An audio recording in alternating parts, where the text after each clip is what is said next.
Amisha, Practical HR and Law. By this channel, my main motive behind introducing this channel is to tell my friends, no matter whether they are working in the field of HR or not, about the few day-to-day functioning of HR, which may be useful to them while performing their daily work. So, in this connection, today I am going to discuss about the social security.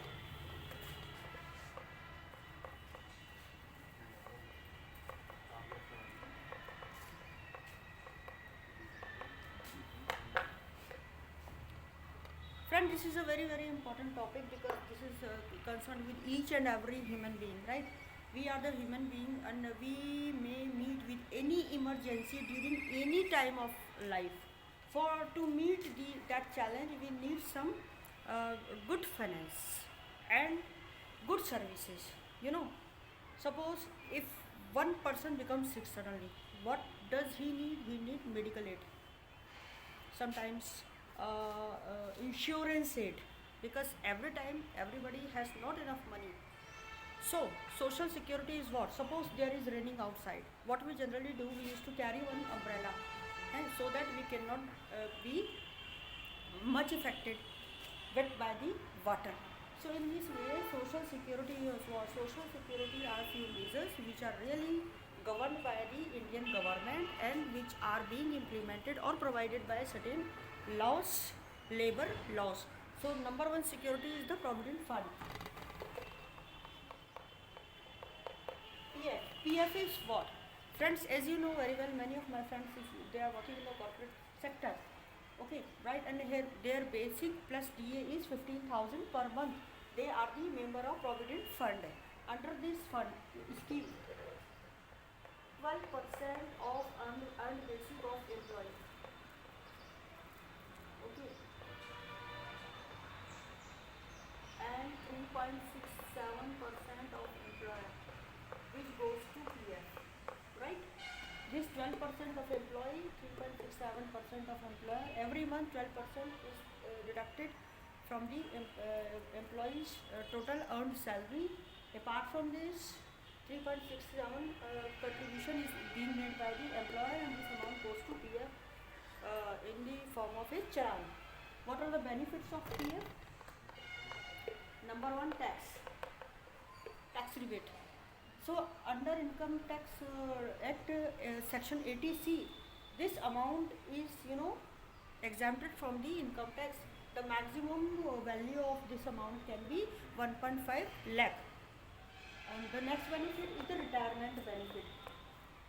When a person gets retired, he is the PF member and he doesn't make any partial withdrawal from his PF. He receives a huge amount which is exempted from the tax. But in case if that concerned retired person, PF member, takes a long to make withdrawal of that payment, that for that extra period the tax is required to be paid, because the tax exemption facility is only for the employees, right? The third is partial withdrawal. Under this partial withdrawal, if to meet out any urgent piece of work, like for education, for marriage, for renovation of home, for repayment of home loan, and a PF member can make partial withdrawal as well. But if he or she makes withdrawal before the completion of 5 years period of contribution, there is requirement to pay the tax. But if this partial withdrawal is made post 5 years of the completion of the contribution period, then there is no required to pay any tax for that, right? Next is, this is the partial withdrawal. Okay, most important thing is this, that your money is safe. This is the combined contribution of 12% of employee from his earned basic plus DA every month, and 3.67% of employer contribution. Next, most important benefit is the pension. Pension is also the part of this Provident Fund Act, right? Under this pension scheme, every month employer contribution of 833%, goes to the pension fund, right? And when a PF member continuously works for minimum 10 years, if he or she attains the age of 58 years, he or she are eligible to get the pension, right? EDLI scheme is also available. What is EDLI? Employee Deposit Link Scheme. Under this scheme, if one PF member gets died during his course of service, his nominees are eligible to get the pension, death benefit from that. This, right? They are not pension. Sorry, this is the death benefit. A lump sum amount is to be paid, which may be equal to the 20-month salary of that dead person, dead employee, right? His nominees or legal hirers may receive this amount. Okay. So number one is the PF. I have told you about the benefits of PF. Next is the ESI. Employee State Insurance, this is governed by the Employee State Insurance Act 1948. Under this scheme, the insured person, any employee who is getting, total salary of 21,000 rupees per month. So 0.75 deduction of that ESI insured person plus 3.25. Okay. Suppose if a employee salary is 21,000 rupees per month, total rate, basic plus DA plus HR plus convenience plus others is equal to total. Many companies have their different salary heads as per their HR policies as well. But I am talking about the general. Okay, and if 0.75% deduction is to be made from his total earned in a month, plus 3.25 is to be contributed by the employer, and this amount goes to ESI in the form of a combined challan. Online operation system is there, right? Then challan is to be submitted in any bank, right? What are the benefits of ESI? Number one, the sickness benefit to the means medical aid to the insured person and his family members, means dependent, plus extended sickness. If an insured person gets sick and he has to be absent, history remain absent due to his sickness, he is given the salary for his per day amount for that extended maximum up to 91 days, right? Next is the maternity benefit. If any insured female who is pregnant and she has completed 70 days of her contribution for ESI, she is eligible to get the maternity benefit. That total period for which she gets the 100% average per day salary of wages is for 26 weeks, but not more than 8 weeks prior to her date of delivery, right? Next is the disability benefit. If an insured person gets disabled, no matter for temporary time or permanently, he or she gets disabled, for that period disabled allowance or amount is to be paid to the insured person, right? Next is the pension.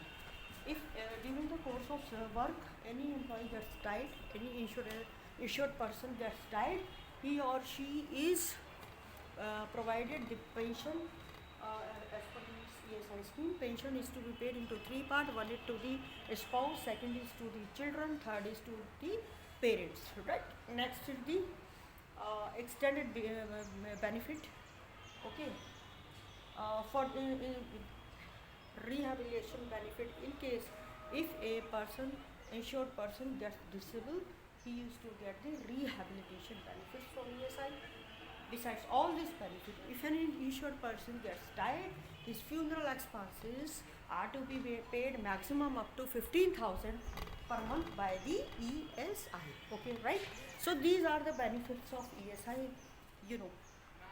Contribution is only 0.75% every from the earned salary of a person whose salary rate is 21,000. 3.25 contribution is made by the employer, and the benefits are very big, right? So, okay, the third is the gratuity. The rules of gratuities are governed or monitored under the Gratuity Act 1972. Any employee who leaves the company due to three reasons: number one is superannuation, second is resignation, third is death. Okay, when he or she leaves the organization, they are required to be paid to the gratuity. Gratuity is to be paid for the 15 days of every year. Earlier it was the if an employee between the provision of gratuity was to be paid after the completion of 5 years. Now the rule has been changed. It depends upon the length of service of an employee. Then the formula from last year only, the formula of calculation of gratuity is last from basic divided by 26 multiplied by 15 multiplied by total number of years. Right? Then the gratuity basic plus DA. By this formula, gratuity amount is to be paid. This is mandatory for an employer to pay the gratuity amount within the 2 months of leaving of the job by a concerned employee. Next come to bonus.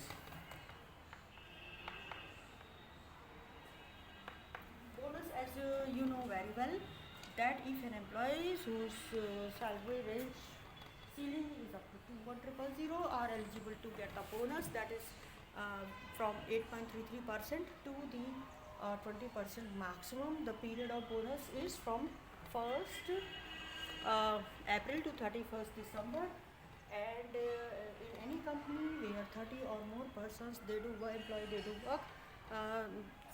preceding the whole calendar, this financial year is these 12 months are eligible to get the bonus. Bonus is to be paid out within the 6 months of the completion of the financial year, means after 31st March. In India, the bonus, you know very well, is to be paid during the Diwali festival, means in the month of October, either October or November. Right, friends? So last but not least is the EL. EL is also a kind of social measure, because during the course of our employment, when we need many leaves, means for 8 days, for 15 days, if I am sick, I am going to avail the sick leave, but in my account sick leave is not as much, then sick leave can be merged with EL, so that an employee who is also sick may get his maximum salary as per after this leave adjustment, right? So EL is what? These are the earned leave. As per this Factory Act, if any concerned employee or worker works for the 20 days, he or she is eligible to earn 1 Monday, means 1 earned leave. And main important feature of EL is this: the eligibility to avail this EL is after the completion of 240 days. Till then, the EL is deposited in one's leave account. And the important feature, as I was telling you about the EL, is that it doesn't lapse after the completion of leave period. Leave period is what? From 1st January to 31st December. Okay, this EL is remaining EL is transferred to the next year in the leave account of that concerned employee, right? So these are the social securities. Last year also, in 2020, a social security code was introduced by the government in regards to to provide some measure, so that any employee or working person, his interest, or he can be escaped from facing difficulty while any emergency takes place in his or her life suddenly. So these are really, if any employee who is working who is a working person must be aware how to avail these benefits. This is mandatory for everybody, everyone to know how to make this benefit. But please be careful, always update your documentation, update the way, the procedure of availing these benefits. For example, to avail PF benefits, your KYC must be updated, right? For ESI, you must know the procedure of about how to take the benefits. For gratuity, of course, it's to be provided by the employer. For bonus, it's to be provided by the employer. For EL, you must be aware about, first of all, uh, be mindful, be regular every day, because if you are a regular, apart from your salary, okay, you will earn all these benefit at the ratio of your attendance. Okay, friend. And if you are coming to at your office, always be careful about making punching either or manual attendance every day. If you do forget, that is your fault. No, it's not the fault of HR or the system or the operation or the management. But you must be careful about how to avail all these benefits which comes under the social security. Right, friends? I hope so. My brief by this brief introductory video, you will learn so many important things that may be useful for you at any time.